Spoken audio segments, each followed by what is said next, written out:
The past examples, Q equals mc delta T, that was great if you don't have a change of state or change of phase. So in all the last examples, liquid water stayed liquid water, and the iron stayed as solid iron, etc., etc.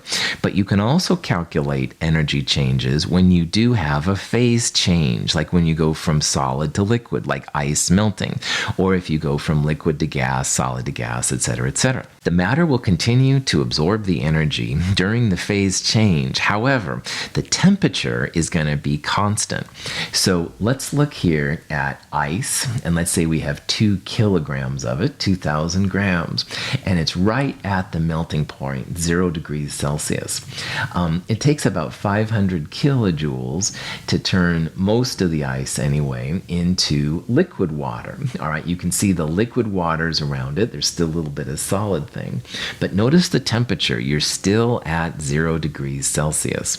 So when you have a phase change, solid to liquid or liquid to gas or any of those combinations, all right, the temperature does not change. The state of matter changes, but not the actual temperature, all right? These things are considered isothermal, which just means a constant temperature.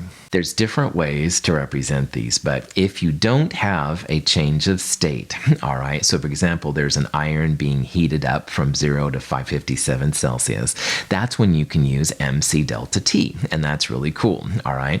And if you heat water between 20 degrees Celsius and 99 degrees Celsius, that will be liquid water the whole time. You can also use mc delta T. Specific heat, again, represents the sample at that phase. However, if you do have a phase change, like in this example going from solid to liquid, then the Q value almost always is the heat of something times some kind of mass. And I apologize that I don't have a really nice equation for it, but all of these heats have different kinds of pieces to them. This is the first one we're going to look at here. This is called the heat of fusion for water. And if you take ice and you turn it into liquid water, it takes 333 joules per gram to go from ice to liquid water. So in this case, the heat of something is this heat of fusion. It's 333 joules per gram, and the mass, which I have in parentheses or quotations right there, would be the mass in grams. Not all heats have joules per gram. Some of them are kilojoules per mole, for example.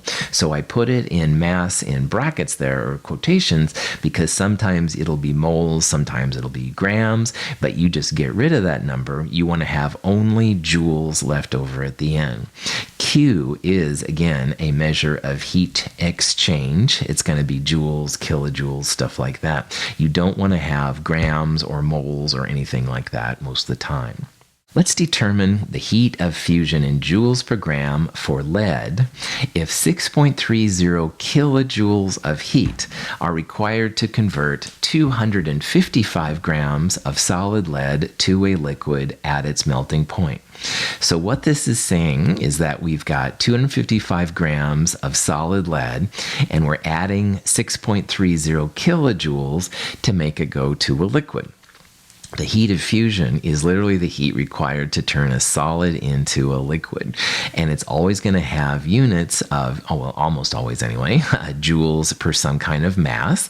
And in this case, let's turn 6.30 kilojoules into joules. And remember, a kilo of anything is 1,000. So 6.30 kilojoules times 1,000 joules per kilojoule, we'll get that into joules. And we'll divide that number by 255 grams, and we'll be left then with so many joules per gram. If you do this, it comes out to be 24.7 joules per gram. And again, 6.30 kilojoules means 6.30 times 10 to the third, or 6,300 joules, all right? And you divide that by the mass, 255 grams, 24.7 joules per gram. And this is literally how they figure these numbers out. And again, every compound has its own heat of fusion. This is what scientists will figure out. So this is, again, a change of state. We went from a solid to a liquid. We're not just heating it up or cooling it down. And in fact, there is no temperature change whatsoever with these changes of state. You're just figuring out the energy to go from a solid to a liquid. So let's look at a little bit more exotic example here. This is an example where we want to figure out the energy required to melt 500 grams of ice at 0 degrees Celsius and turn it into steam at 100 degrees Celsius. And we're going to need lots of different kinds of pieces here. Now, let's visualize, first of all, what's happening. We're starting on the bottom here with solid ice at 0 degrees Celsius. And the 333 number, that's the heat of fusion. That's the energy required to turn ice into liquid water. And so initially, the liquid water is at 0 degrees Celsius, but there is going to be an energy cost for turning the solid to a liquid. To heat the liquid water from 0, where it was almost frozen a little bit ago, to 100, where we can turn it into steam, that's going to be a Q equals mc delta T. That's going to be one phase liquid water. We'll use the 4.184 number to figure that out. And finally, when we do finally get it to 100 degrees Celsius, this is liquid water, we can use what's called the heat of vaporization, delta H vap. And that's a number that tells how much energy it takes to take a gram of liquid water and turn it into a gram of steam, of vapor water, gaseous water, okay? So this gas water over here, if you will, is 100 degrees Celsius. This problem here is going to be a 3-step problem. We're going to have a heat of something times the mass of something to figure out the energy required to take the ice to liquid water. The second step is going to be mc delta T. Well, we take the liquid water at 0 Celsius and heat it up to 100 degrees Celsius. Finally, there's going to be heat of vaporization times mass of something to figure out the energy required to turn the liquid into a steam. So let's look on the next slide here as to how this all works out. Sometimes you will see diagrams like this, which represent the transformations going on of different pieces. If you see these kind of diagrams, temperature is usually the y-axis, and the heat or joules usually is going to be the x-axis. So in our problem, we're starting at point B. All right, we have ice at 0 degrees Celsius, and we want to see how much energy it takes essentially to get to point E. Point E is when you have vapor or steam gaseous water at 100 degrees Celsius. So B to C is where we're going to use the heat of fusion times the mass. That's going to turn the solid ice into liquid water. Then going from C to D, that's an mc delta T. That's when we're going to use the 4.184 number to raise it. And notice how the temperature, the y-axis, does change during this point.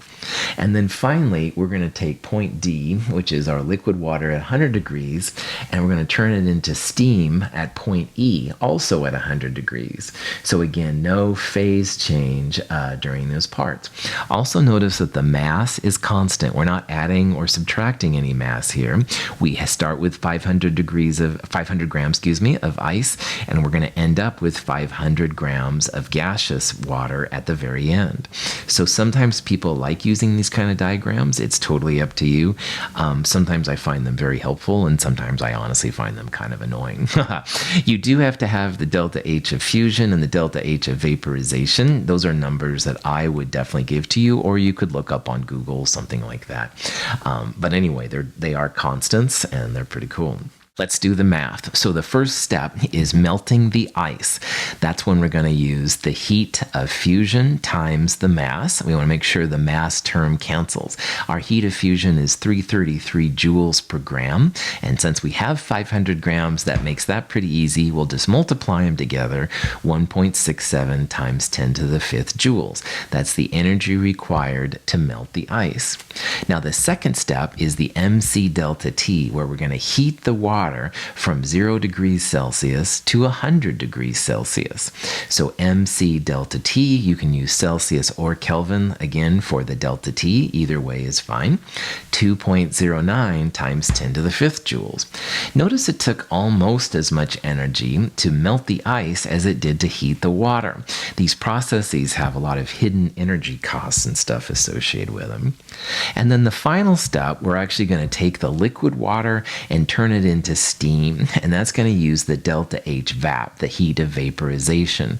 That's 2260 joules per gram for water. Multiply it by 500 grams, the mass part cancels out, 1.13 times 10 to the 6. Notice it's a whole magnitude of energy larger, like another power of 10. 10 to the 6 is bigger than the previous 10 to the 5s. It takes a lot more energy to turn liquid water into gas than it does the other two steps. But anyway, the overall energy is just going to be the sum of the energy required to melt the ice, the energy required to heat the liquid water, and finally the energy required to turn the liquid into a gas. And if you add all of those up, it comes out to be 1.51 times 10 to the 6. If you want to divide that by 1,000, turn it into kilojoules, which is totally fine, 1,510 kilojoules. Endothermic the whole way.